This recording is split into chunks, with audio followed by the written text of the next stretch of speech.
Hi guys, Lisa Edwards here, back from my 3-week trip to Europe with my daughter Chloe. We had the most amazing time. Hopefully you got to see some of the pictures that we posted.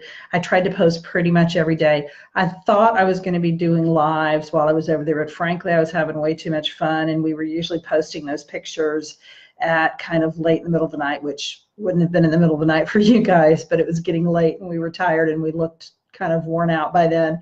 So I didn't want to go live. But I was thinking today about what I wanted to talk about and getting back to you guys in a live video. And what I really wanted to talk about was goal setting. And that may sound really odd coming back from a trip to Italy, but this really is so related because of how this trip came about. And so I think it was probably, I don't know, maybe 2 years ago in a meeting that I was at of the Women's Prosperity Network, when I said out loud to a bunch of people in a room, I will spend 1 month over my 60th birthday in Tuscany. And when I said it, I had absolutely no idea how I was going to make that happen. And I wanted to invite my children. My son didn't come, but my daughter did end up coming. So that was a pretty significant chunk of money, and I had no idea at the time how I was going to make that happen. But I want to talk about this idea of goal setting. And so first of all, for a goal to be a goal as opposed to some sort of random notion that you have, it needs to be SMART. You've probably heard that acronym SMART, S-M-A-R-T. So that's specific, measurable, attainable, relevant, and time sensitive. So when I said I want to spend my 60th birthday, well, that's very specific and it's very measurable. My 60th birthday rolls around and I'm either in Tuscany or I'm not. It's pretty easy to measure that. And I said that I wanted to spend a month, the month of my birthday, which was April, in Tuscany. So it's very measurable, very specific. It's attainable. It's not, I didn't say that I wanted to go to Mars or, I don't know, some communist country. I didn't want to spend a month in North Korea. So it was attainable. It was relevant to my life, my desires to travel, and it was time sensitive. So again, very easy to see. Did I spend my 60th birthday? Did I spend the month of April for my 60th birthday in Tuscany? So step one is having a very specific goal. So rather than having a notion about, oh, I'd like to own a home someday, I'd like to buy a new car, I'd like to travel to a certain country, having that specific, that SMART goal is so important. And then here's what else I learned about the goal setting process through this.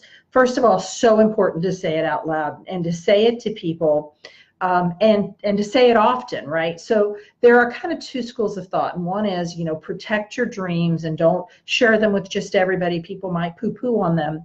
But then there's also the kind of train of thought that maybe, saying them no matter what people are going to say, and maybe that kind of makes you stronger and it kind of gives you the courage of your conviction. I think I'm kind of somewhere in the middle of that. But certainly when I said that out loud to my group of women friends, I was amongst a bunch of people who supported me in that. Now, subsequent to that, I was saying it to whoever would listen, and I didn't really care what they thought about it or whether they were in their mind thinking, how's she going to make that happen? But it was important to me to speak it, and I really spoke it into being by letting people know before I ever had any concrete plan as to how that was going to happen. The next thing that I learned about this is that you have to gently kind of correct yourself when the doubts come up, because the doubts are going to come up, right? You're going to have, maybe it's a financial issue or a health issue or a geographic issue, depending on what your goal is. Something's going to come up that's going to make you doubt that goal can possibly come up. And you have two choices at that point, or maybe three. So one is you can believe the doubt and say, oh, gosh, you're right, there's no way this is going to happen. The second thing that you can do is to berate yourself for having that doubt. I don't think either of those options serves you in any way. The option that I'm recommending is that you gently correct yourself, because really that's just your primitive brain trying to protect you, right? Your primitive brain, in my case, was certain that a trip to Italy was going to kill me, right? It's danger. It perceives it as danger. So I had to kind of override that primitive brain with my prefrontal cortex and say, hey, it's okay. I'm not going to die. I am going to have the money for this. I am going to be able to take the time off from my business. So gently correcting yourself and not berating yourself or not believing the doubt is so important. And the last thing I want to talk about is not being married to the how, right? So at the time that I spoke this trip into being, I had no idea how I was going to make it happen. I had a kind of a first step, and that was to meet with the wonderful Chanel Jefferson. I hope you're out there listening, Chanel, or that you can hear this after the fact, because she was a fabulous travel agent. She's here in Tallahassee. I can't recommend her highly enough. And so kind of first step way back in maybe November of last year was to sit down with her and say, okay, here's how, this is kind of what I'm thinking. And the trip turned out to be completely different than what I thought. And certainly how I made it happen, how I came up with the money was completely different than I thought, but it didn't matter. I wasn't married to the how, I was married to the what. And the what was going to be, I was going to spend my 60th birthday in Tuscany.